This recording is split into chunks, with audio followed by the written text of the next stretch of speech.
$3,000 that I could use it however I wanted, whether I wanted to do something here over the summer or if I wanted to go to Japan. Yeah. So I had that, and I told Sada, I was like, I have the funds, like I can go.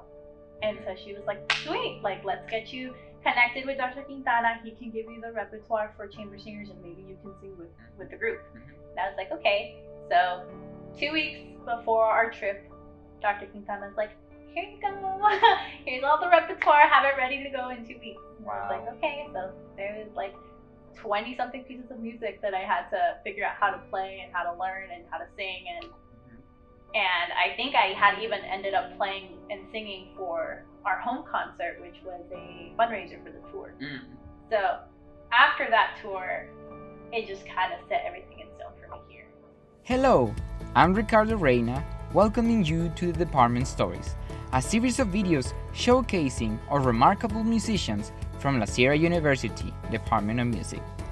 Today, we're happy to have Julissa Ramirez. Music was never part of Julissa's plan for her life, but now she couldn't imagine her life without it. Remember that you can find us on Facebook, Instagram, TikTok, and YouTube at La Sierra University Music, but right now, enjoy the Department Stories. Thank you, Julissa, for being here. Thank you for accepting the invitation. We want to get to know you, get to know our students, our faculty, our staff, and then you're a little bit of both. So, but let's start with your name, your instrument, your class standing, or your where you're studying. Okay. So my name is Julissa Ramirez. I am a second year performance certificate student in vocal performance. So I'm a soprano. You're a soprano. Is like a difference between mezzo soprano and soprano? Yes. Simple version is soprano sings like the higher register stuff. Mezzo soprano sings more like the lower register. But yeah, I mean that's a simplified version. But you're soprano. Soprano, yeah. Okay, because you're in the choir, you were always singing alto. Yeah, I think it's really funny because most people think I'm a mezzo because I sing alto in choirs and even in like United and stuff. But no, I actually a hidden talent. I sing higher.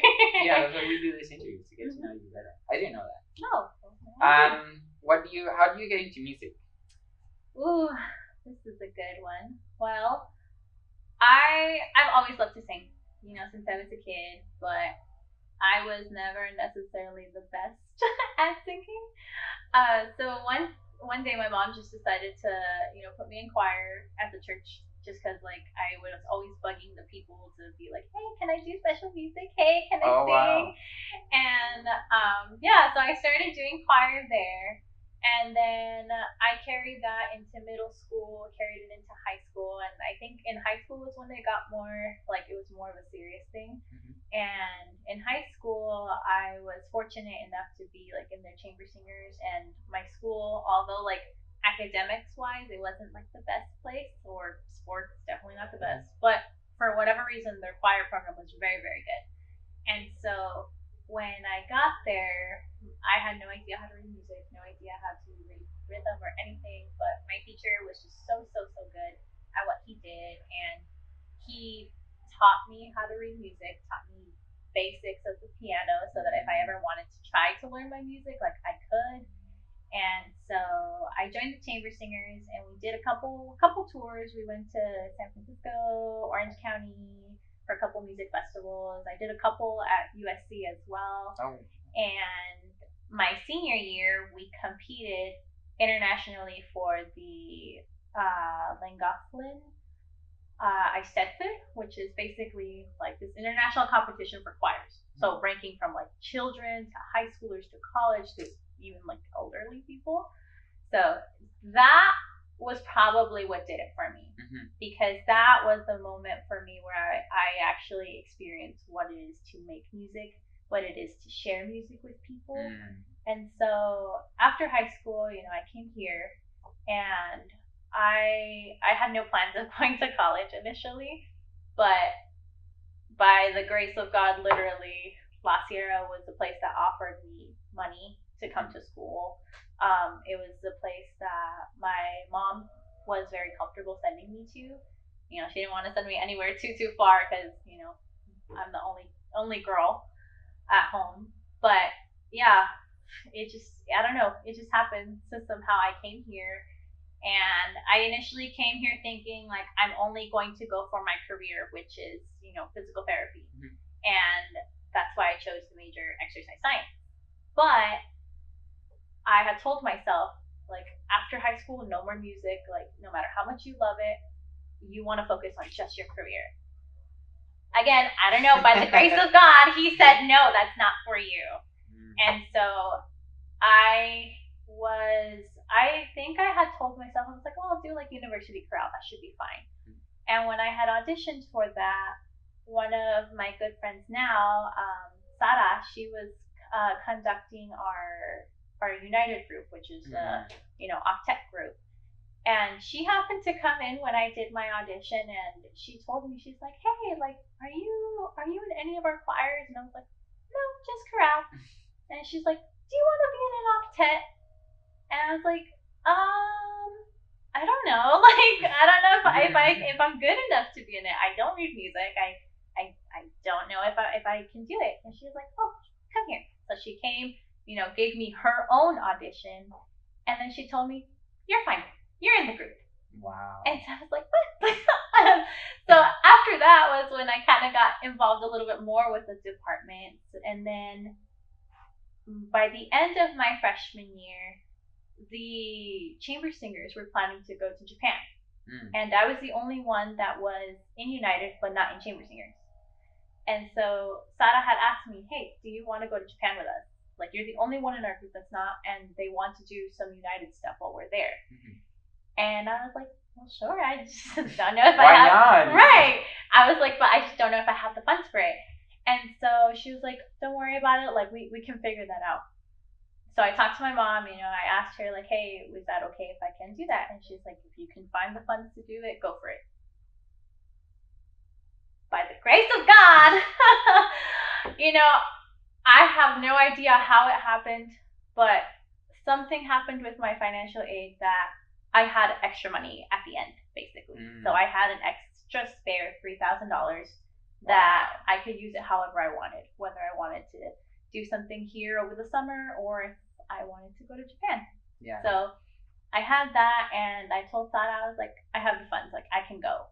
And so she was like, sweet, like let's get you connected with Dr. Quintana. He can give you the repertoire for chamber singers, and maybe you can sing with the group. And I was like, okay. So 2 weeks before our trip, Dr. Quintana's like, here you go. Here's all the repertoire. Have it ready to go in 2 weeks. And I was like, okay. So there was like 20 something pieces of music that I had to figure out how to play and how to learn and how to sing. And I think I had even ended up playing and singing for our home concert, which was a fundraiser for the tour. So after that tour, it just kind of set everything in stone for me here. I became more involved with all the choirs, and then I started wanting to participate in our major productions, and then led up to me being here today. Wow. So that was your freshman year? That was my freshman year. Yeah, my freshman year, I was an exercise science major, and then I had no plans of doing music until basically that tour. After that tour, I found so many friends, so many mentors, and I ended up getting a job with the department. So I was stuck here after that. That tour changed your life. It really did. Yeah, it definitely did. And then also Trace, right? You find Trace. Yeah. So my fiance, actually, I met him on our tour, and it's so funny to think back to it because my parents, they were sending me off at the airport, and they were tag teaming between like, oh, Mija, take a picture with your dad. No, Mija, take a picture with your mom. And then Trace came by, and he was like, actually, like, do you want me to take a picture of all three of you guys? And so at that time, I didn't know who he was. I was just like, wow, sure, whatever.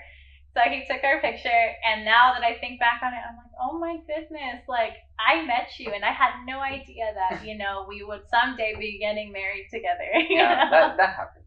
Yeah, so no, that tour literally changed all parts of my life, not just music, but, I found someone very special, and I have long, life friends. And how was the just from tour? that tour. It was fantastic. What do you guys do there? We were there, I think, 3 weeks total, and we were basically going to showcase Dr. Quintana's Massive Two Worlds. So that was like the big concert that we were planning for. But while we were there, we toured around like the Adventist, college, the elementary schools, the middle schools there. I think we also like sang at a couple hospitals, Adventist hospitals, and we did a couple concerts with I think some of the Adventist colleges in like very very nice venues. And so we also had time to just kind of like enjoy being in Japan. I remember we went to Tokyo Disney. We also went to see the Tokyo Skytree. We went to go see. There's this really like, I guess like famous place in Japan where there's like the crossing. Like they stop all the lights just so people can cross diagonally or on all fours, however you want. And like New York's Times Square kind of thing, right? Yeah, but huge. Like New York is pretty like tight knit, but in Japan, like the streets are huge. Wow. So that was really cool. It was really just awesome. I mean, like one of the hotels we stayed at was connected to like a mall, and that's where all of us got like our first meal when we got there. So it was really really cool, and it was my first time going anywhere to Asia. So that was really neat, and Japan was always on one of my bucket lists. So you got a lot of things out of that way from just that one trip. So yeah. And how long did you guys were there? 3 weeks. 3 weeks. Yeah. Wow. Yeah, we traveled. Like off the top of my head, I can just think. I think we were in Osaka, Kyoto, Tokyo. What else I can think of? Oh, we saw a lot of temples too. Like I'm pretty sure by the end of it, everybody was templed out. But I loved it. It's beautiful to see like Asian architecture and whatnot. Just yeah. Yes.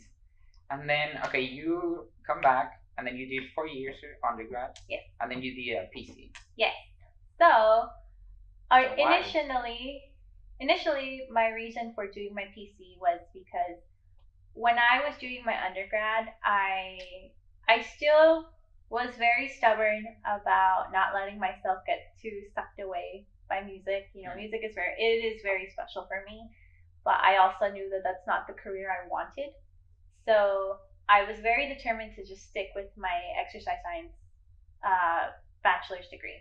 However, as I got more and more involved, I started taking voice lessons in between. I started taking, classes that were relevant to what I wanted to learn, which is how to use my voice better. And then towards the end of my degree, with I think my junior and senior year, I just decided to pick up a minor in music. And when I did that, I realized, oh my goodness, like I actually really like learning about music. I love learning about theory. I like learning the history. I like learning, like vocal diction. Most people say they don't like theory. I know, but for whatever reason, even though I cannot play the piano for the life of me, I don't know. I liked it for whatever reason. Things just made sense, and it made reading music easier. It made learning how to play for myself on the piano way easier, and I guess just knowing that it was making things easier, I wanted to keep doing it.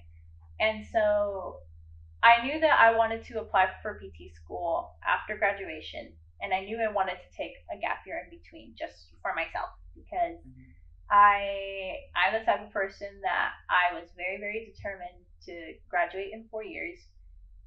But since I picked up a minor, that kind of meant I had to really cram in a lot of extra classes those last 2 years. So by the end of my 2 years, I did feel a little burnt out, and I wanted to do something for myself. And I wanted to do something that I liked. And that was music. Yeah. So like through that, it was just nice because I had a job here. I had the opportunity to get a scholarship, so that funds were not an issue, and I could just focus on music. And I had always wanted to do my recital. Like I had always seen all my classmates that were music majors going through, doing their recital, doing like their whole thing, and I would always be like, oh, one day I want to do that. One day, somewhere down the line, I want to do that. And so when I had the opportunity to do my PC, I just took it. I wasn't gonna let that opportunity slip.